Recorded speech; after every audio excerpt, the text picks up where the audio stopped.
एकमेव सत्य जिवंत देव येशू ख्रिस्त याच्या पवित्र नावामध्ये मी आपल्या सर्वांचे पुन्हा एक वार जे आपले 28 तत्व आहेत आणि त्याच्यामध्ये विशेष करून 24व तत्व जे आहे येशू ख्रिस्ताची स्वर्गीय पवित्र स्थानामध्ये सेवा याच्याविषयी शिकत असताना परमेश्वर आपणा सर्वांचा आशीर्वाद देव. मी आपल्या सर्वांचे आभार उपकार मानत आहे की आपण वेळात वेळ काढून देवाचं वचन ऐकण्यासाठी या ठिकाणी आलेला आहात. बंधू आणि भगिनींनो, जसं आपण काल शिकलो की सेव्हन्थ डे ऍडव्हेंटिस्ट मंडळीची स्थापना जी झालेली आहे ती 24व तत्व म्हणजेच येशू ख्रिस्ताची स्वर्गीय पवित्र स्थानामध्ये जी सेवा आहे त्याच्यावरती आधारित आहे.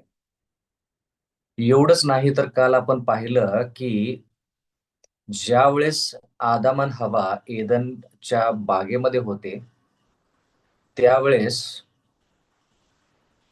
ते देवासंती म्हणजे पित्यासंती एकनिष्ठ होते आणि पापापासून परावृत्त किंवा वेगळे होते. पण ज्यावेळेस त्यांनी पाप केलं त्यावेळेस ते पापासंती एकनिष्ठ झाले किंवा पापासंती एक झाले, पण देवापासून ते दुरावले. आणि येशू ख्रिस्त म्हटला की हे ठीक नाही, हे बरं नाही, म्हणून येशू ख्रिस्त प्रभूंच्या प्रभू राजांचा राजा तो ह्या भूतलावरती आला आणि त्याचं नाव येशू म्हणजे थोडक्यात पापापासून तारणारा, म्हणजे पहिलं तो पापापासून आपल्याला वेगळं करतो आणि मगच आपल्याला सार्वकालिक जीवन देतो. त्या ठिकाणी दोन नावं देवपुत्राला देण्यात आलेली आहेत. येशू म्हणजे पापापासून वेगळं करणारा आणि इमॅन्युअल म्हणजे आम्हा बरोबर देव. म्हणजे पापापासून वेगळं झाल्यानंतरच आपण देवासंती एकनिष्ठ होऊ शकतो. म्हणून ही जबाबदारी जी येशू ख्रिस्ताने स्वीकारली आणि ती व्यवस्थित पार पाडली त्याच्याविषयी आपण शिकत आहोत. पण एक जबाबदारी त्या ठिकाणी आपण काल पाहिली आणि ती म्हणजे येशू ख्रिस्त जो आहे तो वधस्तंभावरती प्राण देता झाला. ती जबाबदारी पार पाडली गेली आहे. पण हे तत्वच आपल्याला सांगतं की येशू ख्रिस्ताची तारणाची जी योजना आहे ती तारणाची योजना पूर्ण करण्यासाठी येशू ख्रिस्त स्वर्गरोहण होऊन स्वर्गीय राज्यामध्ये किंवा स्वर्गामध्ये त्या पवित्र स्थानामध्ये त्याची जी सेवा आहे ती अजून देखील कार्यरत आहे. म्हणून तारणाची योजना जी आहे ती तारणाची योजना क्रुसावरती समाप्त होत नाही. म्हणून आज आपण या पवित्र स्थानाविषयी शिकत असताना माझी विनंती आहे की आपण सर्वांनी याकडे लक्ष द्यावं. जर आपण पवित्र स्थानाचा विचार केला तर ते चित्र जे आहे ते चित्र तुमच्या समोर मला मांडायचं आहे. पवित्र स्थानाचं जे चित्र आहे ते चित्र मला तुमच्या समोर मांडायचं आहे आणि माझी विनंती आहे की आपण त्या चित्राकडे लक्ष द्यावं. जर आपण पवित्र स्थानाविषयी विचार केला आणि त्याची मांडणी याच्याविषयी जर विचार केला तर तुमच्या समोर हे जे चित्र आहे पवित्र स्थानाचं, तर ह्या ठिकाणी तुम्ही पाहत आहात की पवित्र स्थान जे आहे ते आतमध्ये आहे आणि त्याच्या भोवती जो आहे ते कपड्यानं एक तट बांधलेला आहे. पण जर तुम्ही पाहिलं सखोल आणि निरीक्षण केलं तर ह्या ठिकाणी तुम्हाला पाहायला मिळेल की हा जो तट आहे त्या तटाच्या बाजूला एक जागा आहे, जमीन आहे. म्हणजे जे लोक इस्रायल लोक जे होते ते इस्रायल लोक ह्या पवित्र स्थानाच्या बाहेर त्यांची वस्ती असायची आणि बाहेर ते राहत असताना ज्या वेळेस ते पाप करायचे त्यावेळेस ते कोकरू घेऊन यायचेत. आणि ते कोकरू कुठं घेऊन यायचेत? तर ते कोकरू ह्या पवित्र स्थानामध्ये घेऊन यायचेत. तर ज्यावेळेस बंधू आणि भगिनींनो आपण कोकराविषयी विचार करतो किंवा ज्यावेळेस आपण पापार्पणाविषयी विचार करतो त्यावेळेस कोकऱ्याचा विचार नक्कीच येतो. तर ह्या पवित्र स्थानाचा विचार करत असताना आज आपण विशेष करून प्रामुख्याने सुरुवातीला कोकराविषयी विचार करणार आहोत. तर जर आपण कोकऱ्याचा विचार केला तर उत्पत्ती ह्या पुस्तकामध्ये आपल्याला कोकऱ्याविषयी फार पाहायला मिळतं. उत्पत्तीचा 22वा अध्याय ह्या ठिकाणी एक घटना नमूद केलेली आहे आणि ती घटना जी आहे ती आपल्याला पवित्र स्थानामध्ये कसं घेऊन जाते याच्याविषयी आपण शिकूया. उत्पत्तीचा 22वा अध्याय आणि पहिलं वचन, देवाचं वचन म्हणतं, ह्या गोष्टी घडल्यावर असे झाले की देवाने अब्रामाला कसोटीस लावले. बंधू आणि भगिनींनो, आपण कशाविषयी शिकत आहोत?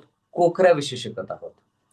तर कोकऱ्याविषयी शिकत असताना उत्पत्तीच्या 22व्या अध्यायामध्ये देवाचं वचन म्हणतं की देवाने अब्राहम आणि सारा यांना पुत्र प्राप्तीचा आशीर्वाद दिल्यानंतर त्या दोघांची परीक्षा झालेली आहे. म्हणजे विशेष करून अब्रामाची परीक्षा झालेली आहे.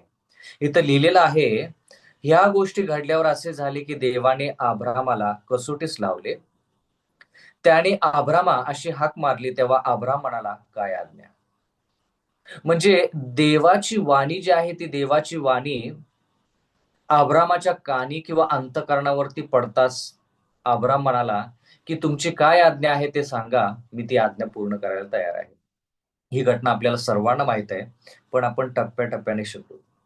दुसरं वचन, देव म्हणाला, तुझा पुत्र, तुझा एकुलता एक प्रिय इसहाक याला घेऊन मोर्या देशात जा आणि मी तुला सांगेन त्या डोंगरावर त्याचे होम अर्पण कर.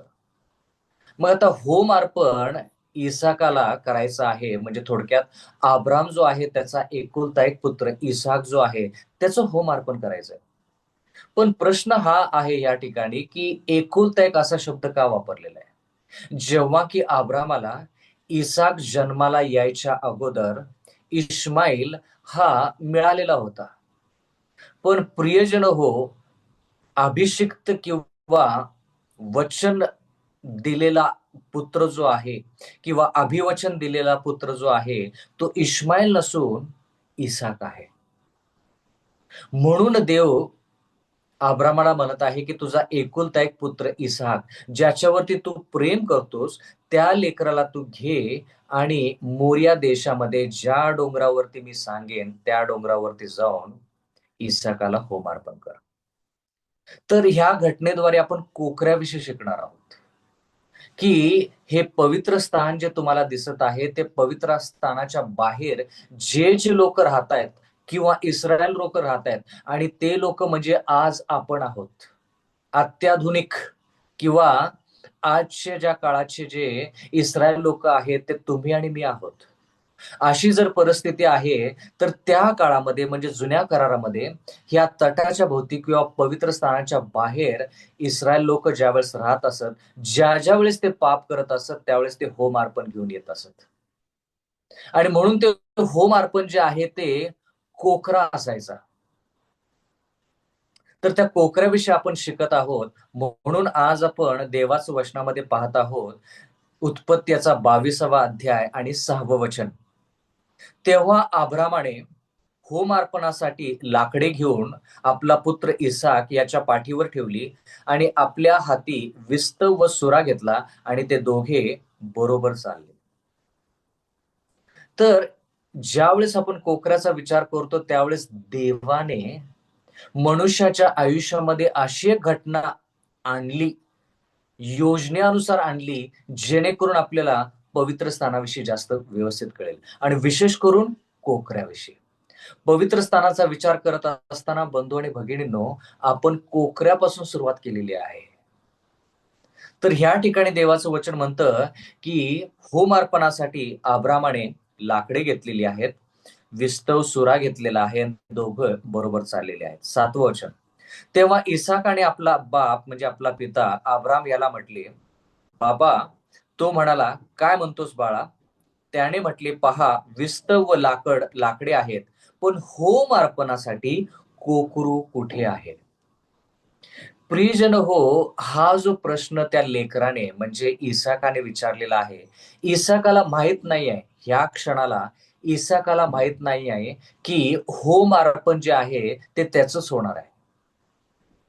तर ते निष्पाप लेकरू किंवा तरुण लेकरू जे आहे ते अब्रामाला प्रश्न विचारत आहे आणि हा प्रश्न, मला हे बोलू द्या, हा प्रश्न जो आहे तो प्रश्न इसाकाने असाच विचारलेला नाहीये, देव प्रेरित असा हा प्रश्न आहे, की सर्व गोष्टी सर्व सामग्री आपण घेऊन आलेलो आहोत, पण कोकरू कुठं आहे?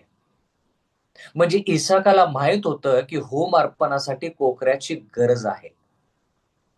तर ह्या देवप्रेरित प्रश्नाचं उत्तर अब्राम कसं देत आहे, हे फार महत्वाचं. 8वं वचन, उत्पत्ती 22:8. अब्राम म्हणाला, बाळा, देव स्वतः होम अर्पणासाठी कोकरू पाहून देईल आणि ते दोघं बरोबर चालले, असं देवाचं वचन म्हणतं. म्हणजे या ठिकाणी जर प्रश्न अब्रामाला जरी विचारला असला, तरी देखील अब्राहम या प्रश्नाचं उत्तर देव देईल, म्हणजे देव कोकऱ्याची व्यवस्था करेल, असं अब्राहम त्याच्या लेकराला सांगत आहे. म्हणून ज्यावेळेस आपण ह्या कोकऱ्याचा विचार करतो, त्यावेळेस देवाने त्याच्या अंतःकरणावरती काय परिस्थिती आली, ज्यावेळेस देवाने त्याचा एकुलता एक पुत्र म्हणजे येशू ख्रिस्त या भूतलावरती पाठवला, त्यावेळेस देव जो पिता आहे त्याच्यावरती काय परिस्थिती आली, ही सर्वात जवळची घटना जर आपल्याला पाहिजे असेल तर उत्पत्ती 22. म्हणून हा कोकरा जो आहे, हा कोकरा जरी इसाकाला ह्या ठिकाणी दर्शवत असला तरी देखील, कारण की इसाकाचं होम अर्पण करायचं आहे, म्हणजे तो कोकरा उत्पत्ती याच्या 22व्या अध्यायामध्ये इसाक आहे. पण देवाचं वचन म्हणतं की ही फक्त एक घटना आहे, हे दाखवण्यासाठी की खरा कोकरा कोणता आहे.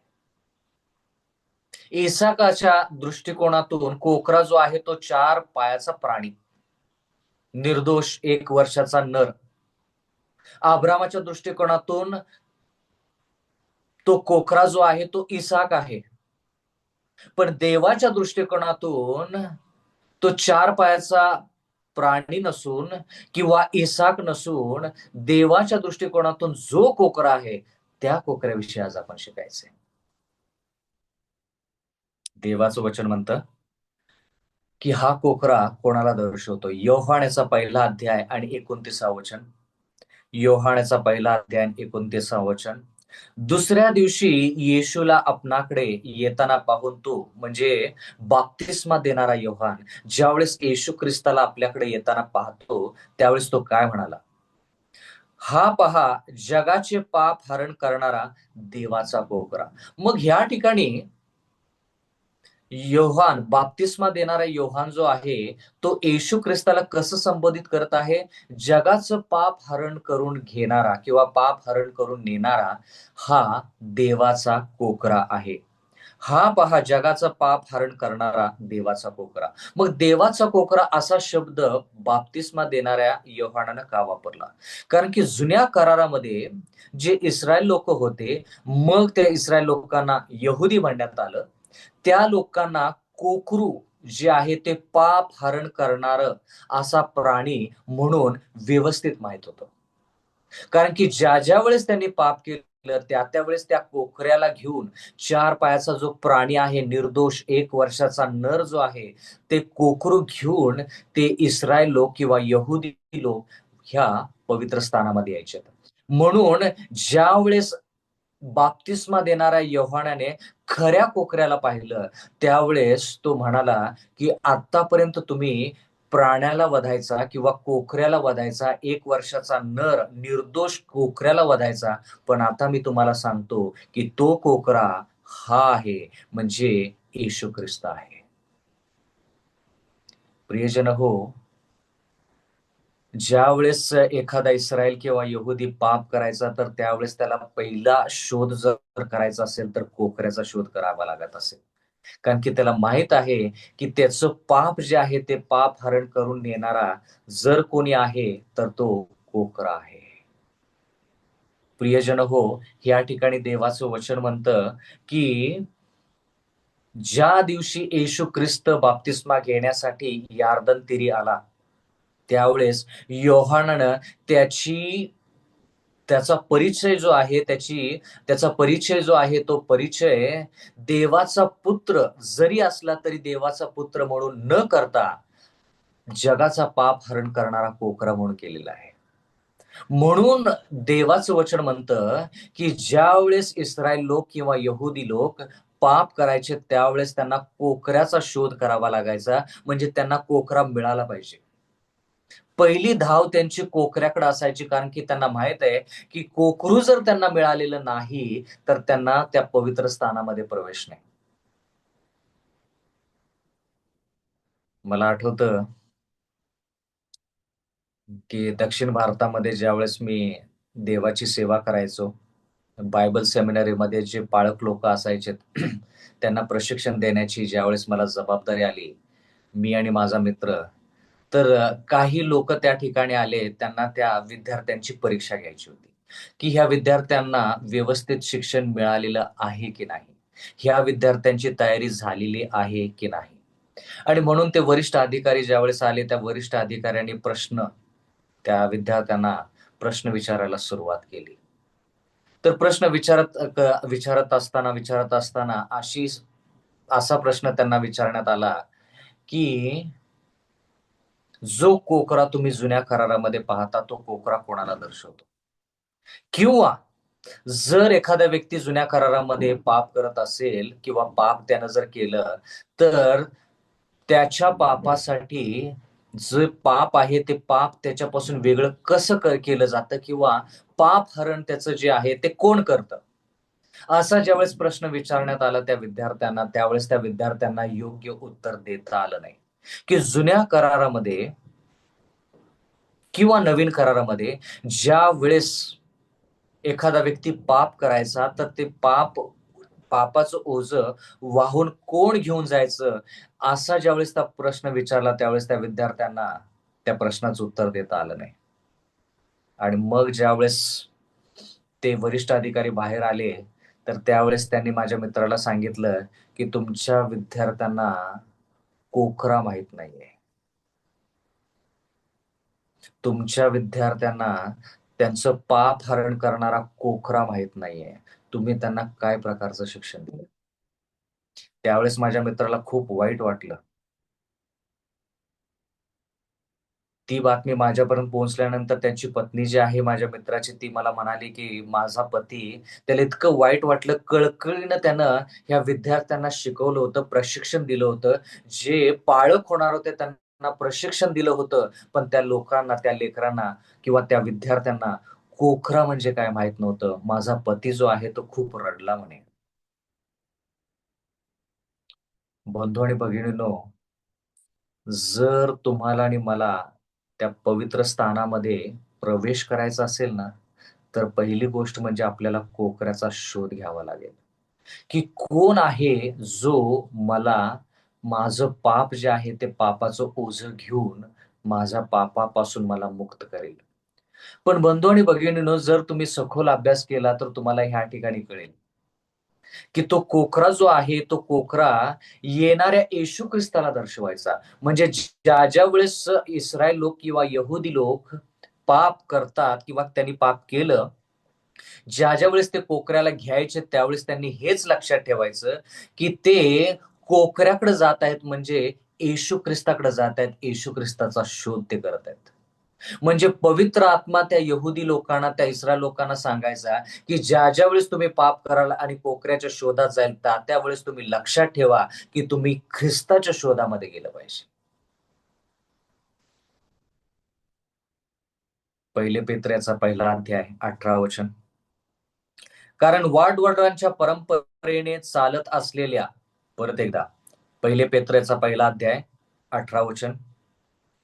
कारण वाडवडिलांच्या परंपरेने चालत आलेल्या तुमच्या निरर्थक वागणुकीपासून सोने व रुपे अशा नाशवंत वस्तूने नव्हे.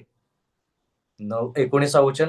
तर निष्कलंक व निर्दोष कोकरा असा जो ख्रिस्त त्याच्या मूल्यवान रक्ताने तुम्ही मुक्त झाला आहात. म्हणजे थोडक्यात, जर तुम्हाला आणि मला पापापासून वेगळं व्हायचं, मुक्तता पाहिजे, तर आपल्याला त्या कोकऱ्याचा शोध घेतला पाहिजे.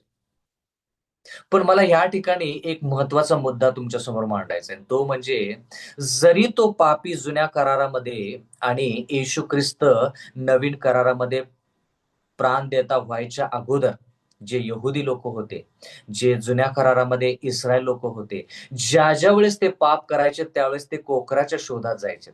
हे बरोबर आहे. पण महत्वाचा मुद्दा ह्या ठिकाणी हा आहे की तो कोकरा जो आहे तर तो कोकरा येशू ख्रिस्ताला दर्शवतो. तर जुन्या करारामध्ये इस्रायल लोक जरी कोकराच्या शोधात गेले असले तरी देखील खऱ्या अर्थाने तो जिवंत कोकरा येशू ख्रिस्त तुमच्या आणि माझ्या शोधामध्ये आलेला आहे. हा महत्वाचा मुद्दा आहे. स्वर्गातून तो देवांचा देव, प्रभूंचा प्रभू या भूतलावरती आला. कशासाठी? तुमच्या आणि माझ्या शोधासाठी आला. तुमच्या आणि माझ्या शोधात आला तो. म्हणजे खरं खरं पाहिलं असता जरी जुन्या करारामध्ये पापी त्या कोकऱ्याच्या शोधामध्ये जात असत किंवा कोकरू घेत असत, तर खऱ्या अर्थानं कोकरू त्या पाप्याला शोधत असत. हा महत्वाचा मुद्दा आहे. दुसरा मुद्दा आज मला तुमच्यासमोर हा मांडायचा आहे, की जरी तो पापी त्या कोकऱ्याला घेऊन त्या पवित्र स्थानामध्ये म्हणजे ह्या चित्रामध्ये पवित्र स्थानाकडे जात जरी असला, तर तो पापी कोकऱ्याला न घेता आणि पवित्र स्थानाकडे न जाता कोकरू त्या पाप्याला पवित्र स्थानाचा मार्ग दाखवायचा. हा महत्वाचा मुद्दा आहे. कारण की येशू ख्रिस्त तुम्हाला मला ह्या पवित्र स्थानामध्ये मार्गस्थ करत आहे. म्हणून आपण देवाच्या वचनामध्ये कालच वाचलं, स्तोत्रसंहिता 77:13 मध्ये, की देवा तुझा मार्ग पवित्र स्थानामध्ये आहे. म्हणजे जर आपण देवाच्या पाठीमागे गेलो, त्या येशू ख्रिस्ताच्या पाठीमागे गेलो, त्या कोकऱ्याच्या पाठीमागे गेलो, तर आपण कुठे पोहोचू? पवित्र स्थानामध्ये पोहोचू. म्हणून जरी जुन्या करारामध्ये पापी कोकऱ्याकडे जात आहे, पापी त्या कोकऱ्याला घेऊन पवित्र स्थानाकडे जात आहे, तर खऱ्या अर्थानं बंधू आणि भगिनींनो, येशू ख्रिस्त जो खरा कोकरा आहे, तो पाप्याकडे जातो आणि पाप्याला म्हणतो, मी तुला सांगतो की पवित्र स्थानामध्ये कसं जायचं. आणि कोकरा तो खऱ्या अर्थानं त्या पाप्याला पवित्र स्थानामध्ये घेऊन जायचा. म्हणून बंधू आणि भगिनींनो, हा जिवंत देव जो आहे, येशू ख्रिस्त जो आहे, तो तुमच्या आणि माझ्या शोधामध्ये आलेला आहे. आणि तो म्हणतो, की जगाचं पाप हरण करणारा कोकरा जो आहे ना, तो मीच आहे. तू मला घे, माझा स्वीकार कर. मीच तुला त्या पवित्र स्थानामध्ये घेऊन जातो. आणखी या कोकऱ्यानं काय करायचं? याच्या पलीकडे ह्या कोकऱ्यानं आणखी कोणती जबाबदारी पार पाडायची? कोकऱ्यानं पाप्याच्या शोधात यायचं आणि त्या पाप्याला म्हणायचं, की तुझ्या पाप जे आहे ना, ते माझ्यावरती तू ते ओझं मला दे. मी तुला घेऊन जातो. कुठं? पवित्र स्थानामध्ये. बंधू आणि भगिनींनो, कोकऱ्याविषयी आपल्याला कळालं, की ते कोकरू अ, त्या पाप्याला ह्या पवित्र स्थानाकडे घेऊन जायचं. ठीक आहे. मग आता ह्या पवित्र स्थानाचं जर तुम्ही चित्र पाहिलं, तर ह्या पवित्र स्थानामध्ये प्रवेश करण्यासाठी तुम्हाला हा तट जो दिसत आहे पांढऱ्या रंगाचा, तो तट आहे. पण त्या तटाच्या मध्यभागी तुम्हाला तांबूस रंगाचा एक प्रवेशद्वार, तो तांबूस रंगाचा एक प्रवेशद्वार दिसत आहे सुरुवातीला. हा तट जो आहे, या तटाच्या मध्यभागी तुम्हाला तांबूस रंगाचं द्वार किंवा फाटक दिसत आहे. तर हे कशाला दर्शवतं? हेही महत्वाचं. कोकरू जर येशू ख्रिस्ताला दर्शवतं, तर हा तट जो आहे तो कोणाला दर्शवतो? जर तुम्ही निर्गमनाचा 29वा अध्याय 4थं वचन वाचलं, तर देवाचं वचन काय म्हणतं? हे पवित्र स्थान बांधत असताना हा तट बांधण्यात आला. त्या तटामध्ये हा हा दरवाजा किंवा हे फाटक आहे किंवा हा मार्ग आहे. निर्गमनाचा 29वा अध्याय 4थं वचन. मग अहरोन व त्याचे मुलगे यांना दर्शन मंडपाच्या दारासमोर घेऊन ये व त्यांना अंघोळ घाल. म्हणजे मोशेला सांगण्यात आलं, की ज्यावेळेस पवित्र स्थान तुम्ही बांधाल, त्यावेळेस त्याचा तट जो आहे, त्या तटाला एक दरवाजा असावा आणि देवाचं वचन म्हणतं, की दर्शन मंडपाच्या समोर अहरोन व त्याच्या मुलग्यांना तू घेऊन ये. म्हणजे हे दर्शन मंडपाचा समोरचा जो भाग आहे, म्हणजे हा दरवाजा जो तुम्हाला दिसत आहे, तटाला दरवाजा जो जोडलेला आहे, तो मार्ग आहे. कशाचा मार्ग आहे? पवित्र स्थानामध्ये प्रवेश करण्याचा. मग पापी ज्यावेळेस त्या कोकऱ्याला घेऊन यायचा किंवा ते कोकरू ज्यावेळेस त्या पाप्याला ह्या पवित्र स्थानामध्ये घेऊन यायचं, त्यावेळेस त्या मार्ग जो आहे, तो फाटक जे आहे, दरवाजा जो आहे, त्या दरवाजातून प्रवेश पापी आणि कोकरू आतमध्ये करायचं. तर हा मार्ग आहे. तर मार्गाविषयी आपण शिकत असताना उत्पत्ती या पुस्तकाचा मला आठवण येते. ज्यावेळेस आदम आणि हवेला देवानं निर्माण केलं त्यावेळेस त्यांना एदन बागेमध्ये ठेवलं, म्हणजे देवाच्या संगती ठेवलं.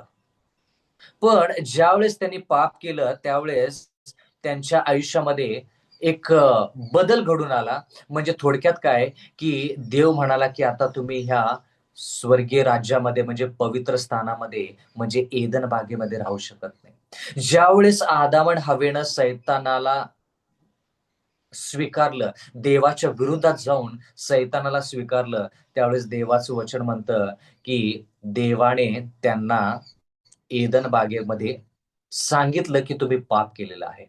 एवढंच नाही, तर पाप केलेलं आहे हे कळल्यानंतर ज्यावेळेस आदम आणि हवा नग्न झाले, त्यावेळेस त्यांनी अंजिराची पानं शिवून स्वतःसाठी वस्त्र तयार केलेली आहेत.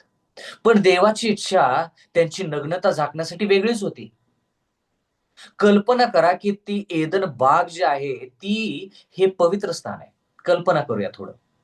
आणि कल्पना करा, की त्या पवित्र स्थानामध्ये म्हणजे एदन बागेमध्ये देव आहे, आदम आहे, हवा आहे आणि मग त्या ठिकाणी त्यांनी पाप केल्यानंतर देवाचं वचन म्हणतं, की त्यांची नग्नता झाकण्यासाठी देवाने ह्या ठिकाणी एक महत्वाची कामगिरी बजावलेली आहे. उत्पत्ती याचा 3रा अध्याय 21 वचन.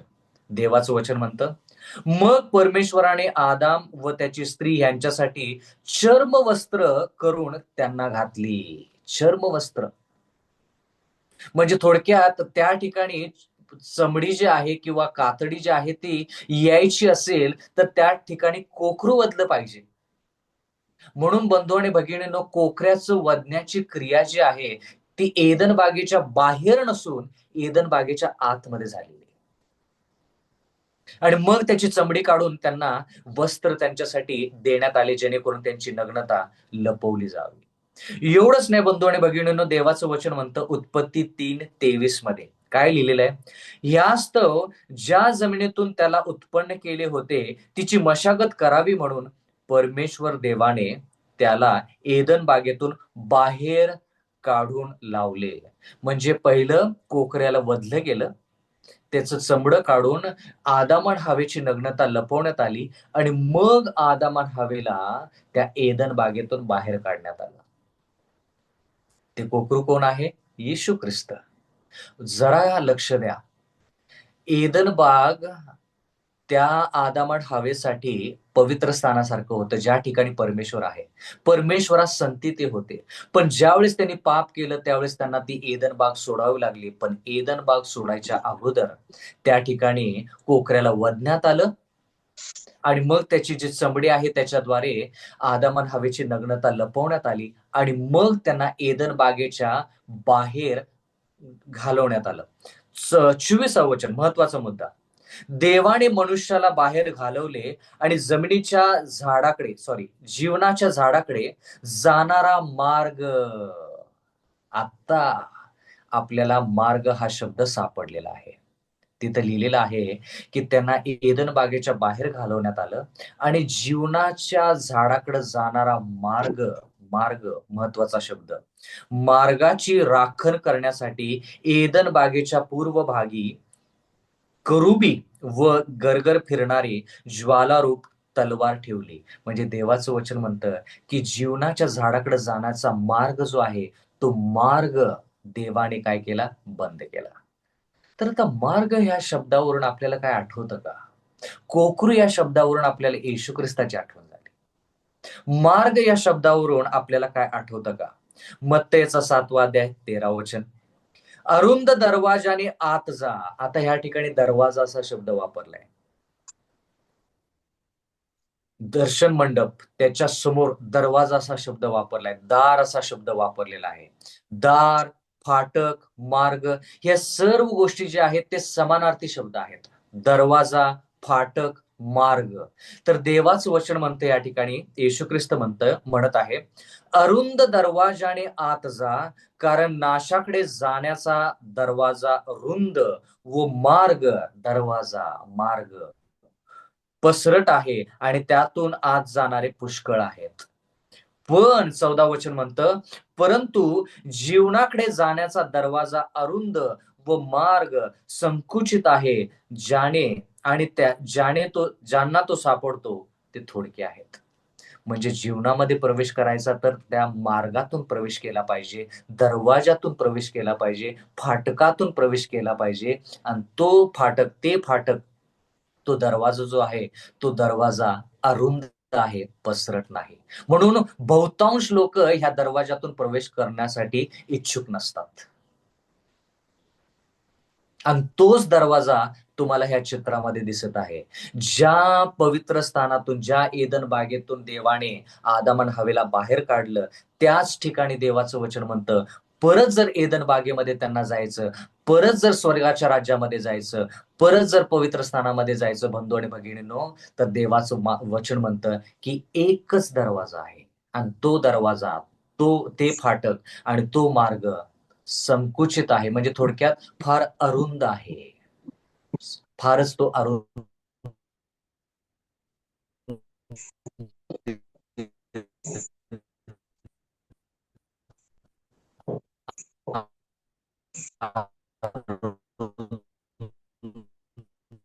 अरुंद आहे, तो पसरत नाही, की कुठंही दरवाजा नाही, फक्त तुम्हाला दरवाजा दिसेल आणि तो आहे.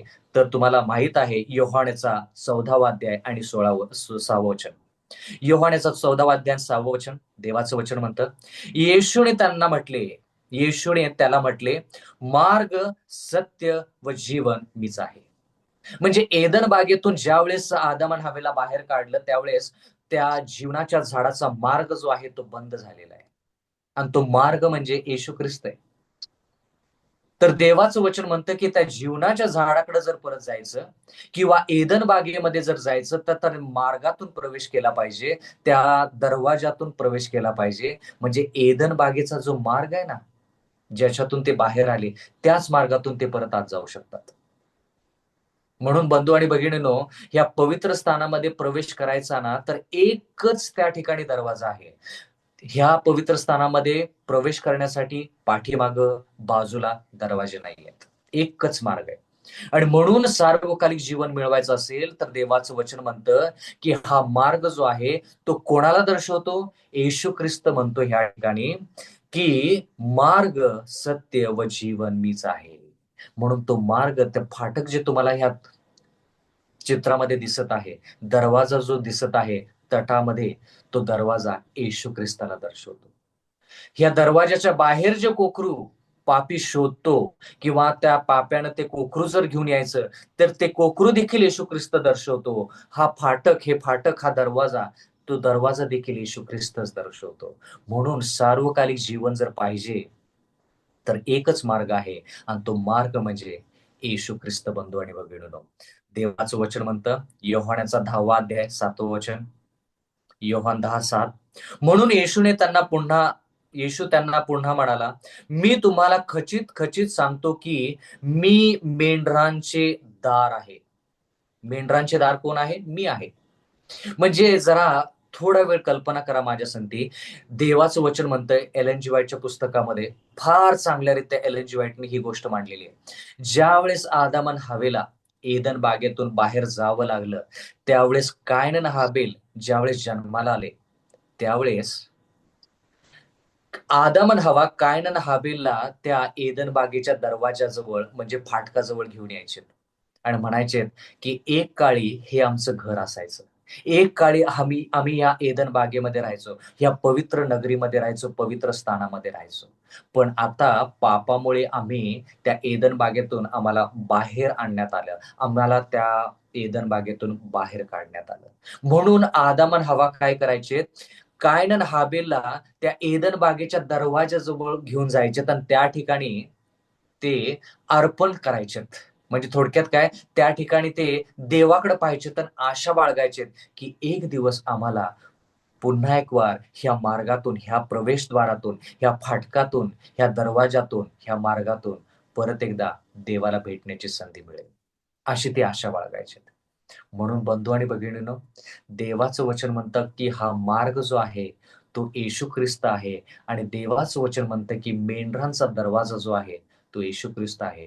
मेंढरं जी भटलेली आहेत, तुम्ही आणि मी जे देवापासून दूर गेलेलो आहेत, आपण ह्या पवित्र स्थानामध्ये प्रवेश करायचा तर आपण पाठीमागे जाऊ शकत नाही, बाजूला ह्या पवित्र स्थानाच्या जाऊ शकत नाही. पवित्र स्थानाचा एकच दरवाजा आहे आणि म्हणून सार्वकालिक जीवनाचा एकच मार्ग आहे. सार्वकालिक जीवन मनामध्ये प्रवेश करायचा तर ह्या दरवाजामधून म्हणजे येशू ख्रिस्तामधूनच प्रवेश केला पाहिजे. योहान 10:9 मी दार आहे.